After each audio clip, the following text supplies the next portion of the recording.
Welcome to A Year of War and Peace. I'm your host, Brian E. Denton. A Year of War and Peace is a daily, year-long, chapter-by-chapter reading of and meditation on Leo Tolstoy's epic novel, War and Peace.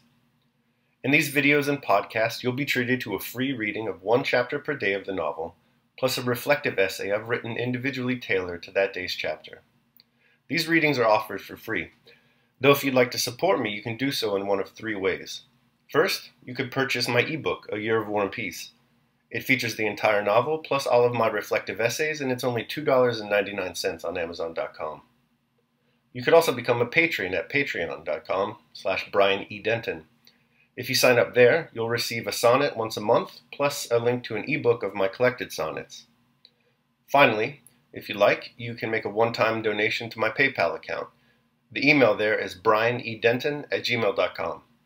You can also use that email to contact me. I'd be happy to hear from you. Your support is greatly appreciated. Today's reading and reflection is on Chapter 188. Chapter 188. The day after his son left, Prince Nicholas sent for Princess Mary to come to his study.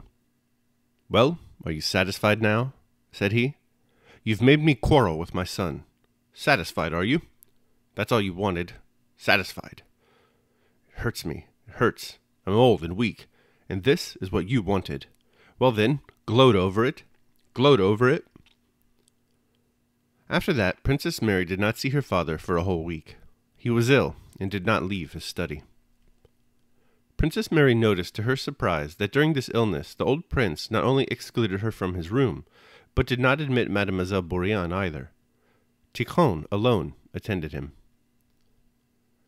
At the end of the week, the prince reappeared and resumed his former way of life, devoting himself with special activity to building operations and the arrangement of the gardens, and completely breaking off his relations with Mademoiselle Bourrienne.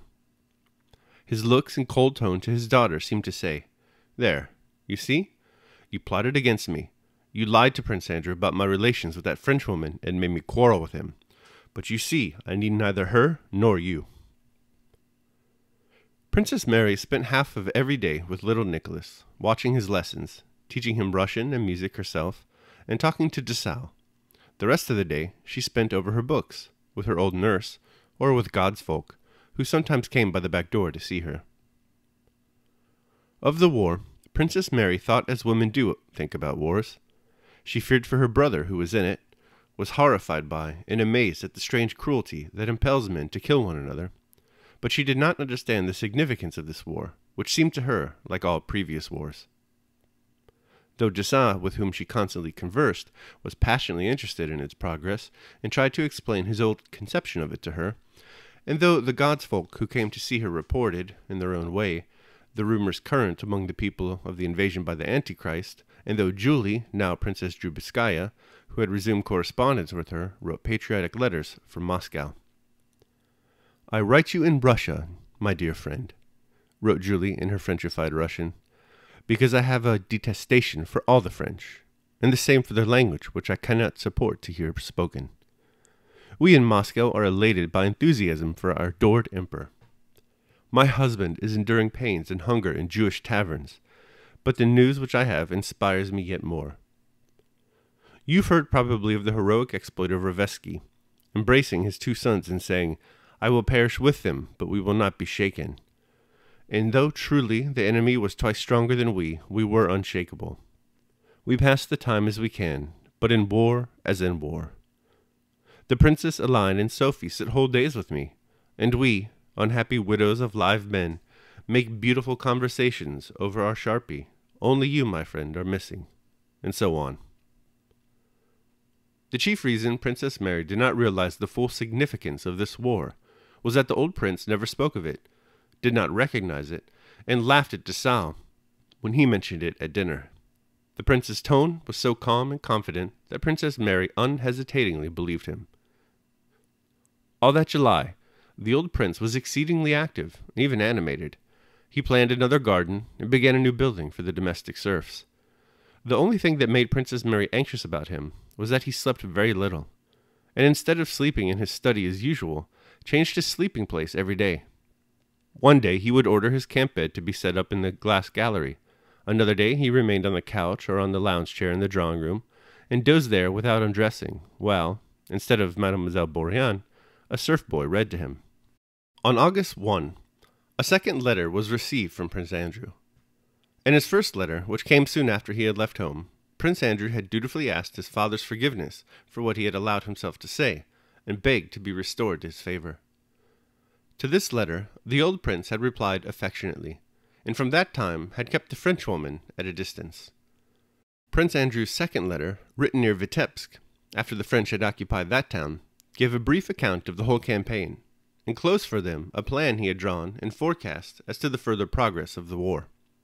In this letter, Prince Andrew pointed out to his father the danger of staying at Bald Hills, so near the theater of war, and on the army's direct line of march, and advised him to move to Moscow. At dinner that day, on Dessalles mentioning the French were said to have already entered Vitebsk, the old prince remembered his son's letter.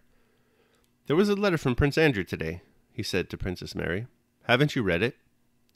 "No, father," she replied in a frightened voice. She could not have read the letter, as she did not even know that it had arrived. "He writes about this war," said the prince, with the ironic smile that had become habitual to him in speaking of the present war. "That must be very interesting," said Dessalles. "Prince Andrew is in a position to know."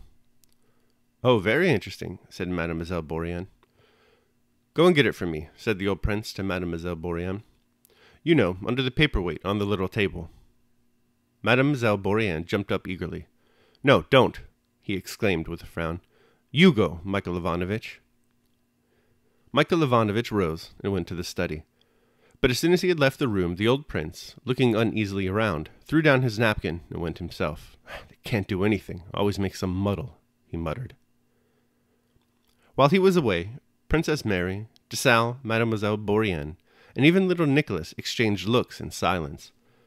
The old prince returned with quick steps, accompanied by Michael Ivanovitch, bringing the letter and a plan. These he put down beside him, not letting anyone read them at dinner. On moving to the drawing-room, he handed the letter to Princess Mary, and standing out before him, the plan of the new building and fixing his eyes upon it, told her to read the letter aloud. When she had done so, Princess Mary looked inquiringly at her father. He was examining the plan, evidently engrossed in his own ideas. "What do you think of it, Prince?" Dessalles ventured to ask. "I?" said the prince, as if unpleasantly awakened, and not taking his eyes from the plan of the building. "Very possibly the theater of war will move so near to us that—" "The theater of war," said the prince. "I have said, and I still say, that the theater of war is Poland, and the enemy will never get beyond the Niemen." Dessalles looked in amazement at the prince, who was talking of the Niemen when the enemy was already at the Dnieper. But Princess Mary, forgetting the geographical position of the Niemen, thought that what her father was saying was correct. "When the snow melts, they'll sink in the Polish swamps.